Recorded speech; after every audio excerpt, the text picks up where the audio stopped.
It was Friday, February 10th, 2025. Cold, quiet, and painfully ordinary.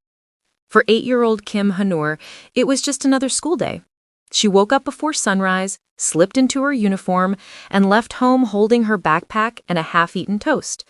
Her parents kissed her goodbye, the same hurried ritual repeated 1,000 times before. At school, the hours passed like they always did. Math, reading, recess, a small fight between friends, quickly forgotten. The air smelled faintly of chalk and disinfectant, the kind of scent that always lingers in classrooms no one has cleaned properly for years. By 4:40 p.m., the day was winding down. The hallways echoed with the sound of tiny shoes rushing toward the exit. One by one, the kids were picked up by their parents or the academy vans. Ha-neul, as usual, was one of the last to leave. Her parents worked late, so she waited under the supervision of a classroom monitor until her Hagwon van arrived. When the academy van pulled up, the driver honked twice, as he always did. The monitor nodded, called Ha-neul's name, and waved her off. The little girl stood, adjusted her backpack straps, and walked toward the door. That was the last time anyone saw her alive. Minutes later, confusion began to spread. The driver waited and waited, no sign of her. The monitor, thinking she had already left, started closing the room. Then a voice from the office echoed down the hall. "Is Ha-neul still here? The van's waiting." Panic doesn't start with screaming. It starts with silence. That tense, suffocating moment when something ordinary stops making sense. The school searched every hallway, every restroom, every corner where a child might hide. But Ha-neul wasn't in any of them. Her backpack was gone. Her phone was still on. And for the first time, the walls of that school didn't feel safe anymore. Hi, I'm Mia Lee, and welcome to Sketching Stories. New cases every Tuesday, Thursday, and Sunday. So make how you're subscribed, hit that like button, and let's begin today's case. You think your school days were hard? Then you've never seen what childhood means in South Korea. There, children start school at 6 or 7, just like in most countries. But the difference is that by then, many of them have already been studying for years. Private academies, called hagwons, take in toddlers as young as 4. While most kids are learning to draw inside the lines, Korean children are already preparing for a future that doesn't forgive mistakes. A regular school day begins around 8 in the morning and ends near 3 in the afternoon. But that's just the warm-up. After school, thousands of children rush to hagwons for more classes: English, math, science. And they don't stop until 10 at night. 10 at night. And these aren't high schoolers chasing scholarships. They're 7- and 8-year-olds who rarely see daylight outside a classroom. 14 hours of study a day, 6 days a week. Childhood in South Korea isn't something you live, it's something you survive. That was the world of Kim Ha-neul, a bright, curious 8-year-old from Daejeon, the kind of child who waved at every teacher in the hallway. Her parents worked long hours, determined to give her a future brighter than their own. They didn't see it as pressure, they saw it as love, disguised as ambition. Every afternoon when school ended around 4:40, Ha-neul stayed behind in a small classroom with other kids waiting for their academy vans. She'd do her homework quietly under the hum of fluorescent lights, while a tired supervisor flipped through papers waiting for the next tick-up. It was a safe place, or so everyone thought, the kind of place where you leave your child without fear. Because teachers are supposed to be protectors. Because schools are supposed to be sacred.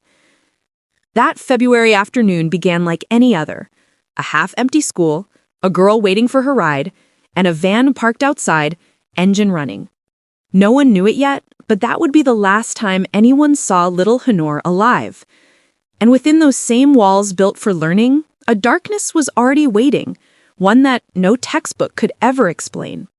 At first, no one really noticed she was gone. It had only been a few minutes. The van driver assumed the little girl was running late. The classroom monitor thought she had already left. Everyone's minds filled in the blanks. as if a child disappearing could be something that just happens. But 10 minutes later, when the van was still idling outside and Ha-neul hadn't shown up, a quiet unease began to crawl through the building. A secretary walked into the classroom. "Did you release Ha-neul already?" she asked. The monitor frowned. "Of course, she left a while ago." Except the driver said she never came out, and the security guard at the gate said no one had passed through. The air changed in an instant, that cold silence before panic takes shape. Teachers began opening classroom doors, calling her name through the empty hallways. Nothing. Someone checked the restrooms. Someone else ran to the playground. Every minute felt longer, heavier. The school bell had already stopped ringing, but the sound of rushing footsteps replaced it. Adults running like children in a nightmare that had no logic. After 15 minutes, the principal ordered the gates locked. They searched the lockers, the staircases, even the janitor's storage room. Still nothing. When the phone finally rang at her parents' office, the words didn't seem real. "Your daughter is missing." They left everything behind: papers, desks, deadlines, and drove straight to the school. On the way, her mother's hands trembled on the steering wheel. Her father kept saying the same thing over and over, as if it could change the outcome. "She must be hiding. She's just playing around." Because that's what parents do. They bargain with reality. They rewrite it until it feels less terrifying. By the time they arrived, the police were already on their way. Officers took statements, scanned the security footage, and questioned the staff. The clock showed 5:27 p.m. Less than an hour had passed since anyone had seen little Ha-neul. But inside that hour, something unthinkable had already happened. By the time the police arrived, the winter sun had already vanished behind the buildings. The hallways, once filled with laughter, now echoed with the sound of radios and hurried footsteps. Every classroom light was on. Every shadow looked suspicious. Officers began their search methodically, checking the exits, the stairwells, the bathrooms, but nothing led anywhere. There were no signs of forced entry, no broken locks, no screams reported. It was as if the little girl had simply ceased to exist. That's when her father remembered the app. Find My Kids. It was a small piece of technology meant to bring parents peace of mind. The kind of app that shows your child's GPS location, battery life, even lets you listen through their phone's microphone. When he opened it, the screen pulsed for a moment, and then a small blue dot appeared. It wasn't moving. It was still inside the school. For a second, relief washed over everyone. If she was still inside, she had to be safe. Maybe she'd fallen asleep in a classroom.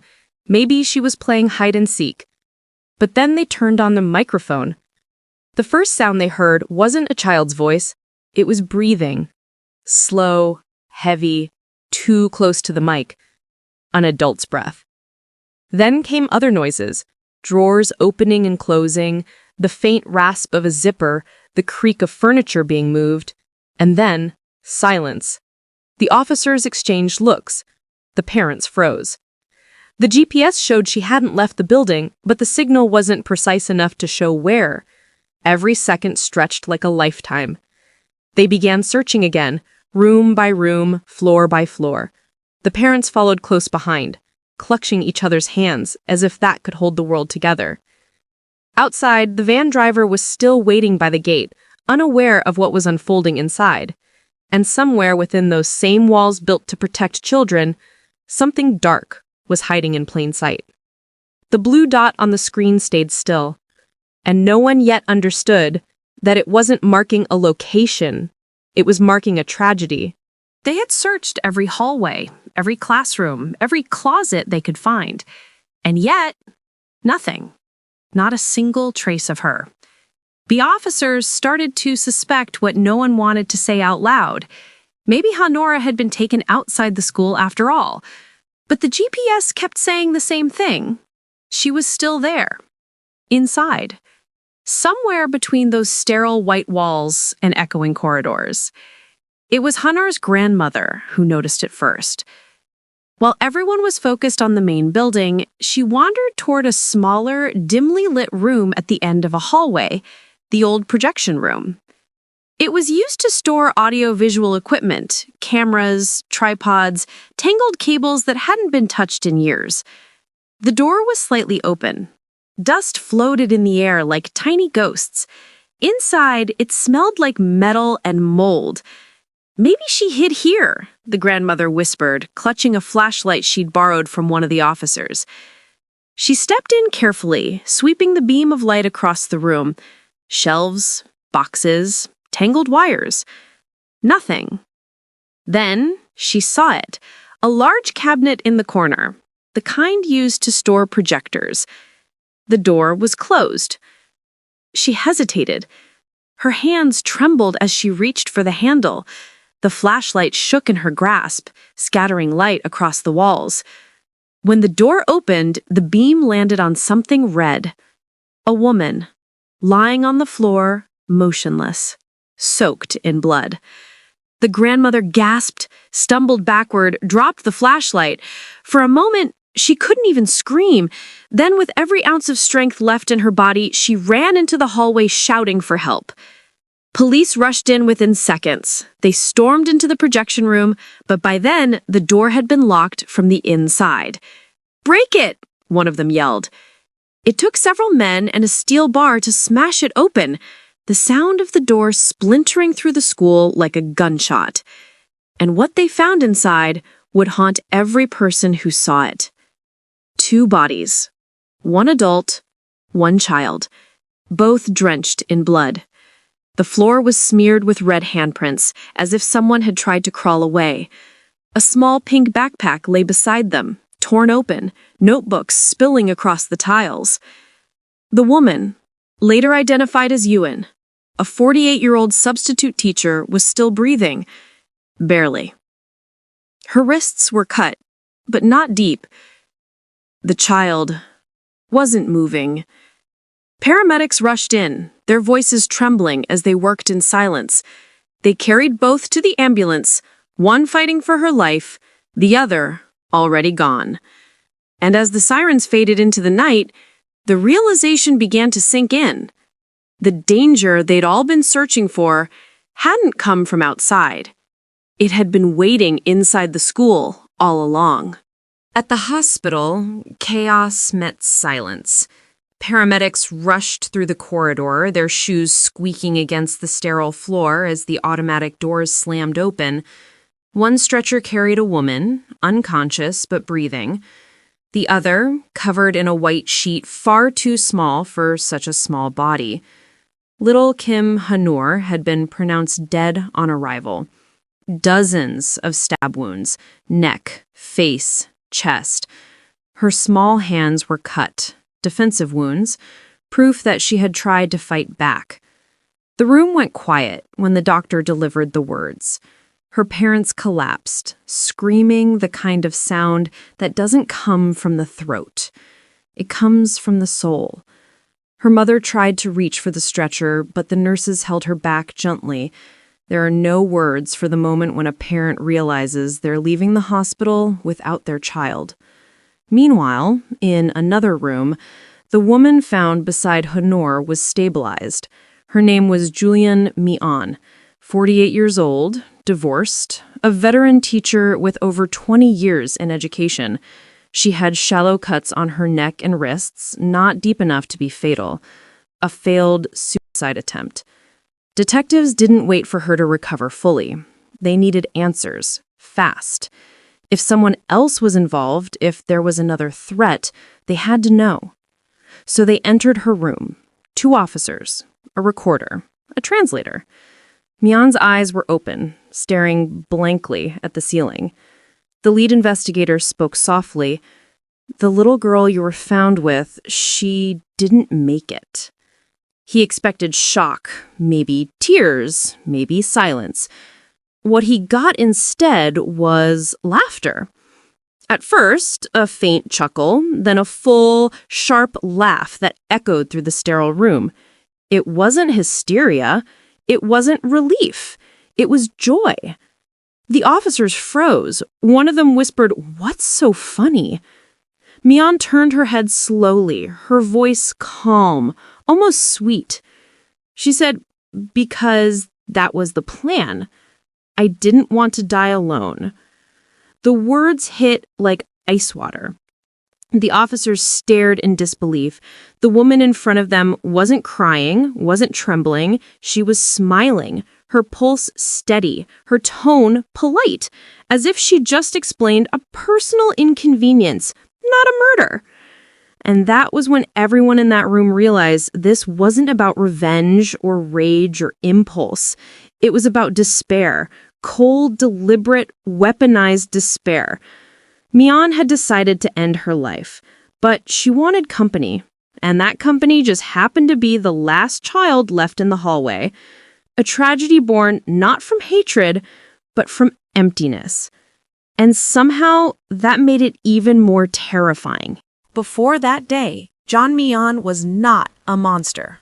She was a teacher, respected, polite, the kind who smiled during parent meetings and wrote encouraging notes on her students' papers. For 2 decades, she'd built her reputation as a dedicated educator. She had even received awards, including one from the Ministry of Education itself. But behind that calm exterior, something had been cracking for years. In 2018, Myeong was diagnosed with depression. In South Korea, mental health is still a shadowed subject, whispered about, often dismissed. Teachers are expected to be models of strength. Seeking therapy, taking medication, or even admitting exhaustion can brand you as unfit. So she didn't. She taught through the pain. Day after day, she smiled through the fog, pretending to be okay, while something inside her kept sinking deeper. By 2024, colleagues noticed the change. She had grown quiet, irritable, sometimes staring into space in the middle of class. Her once perfectly arranged desk turned messy, papers piling up like unfinished thoughts.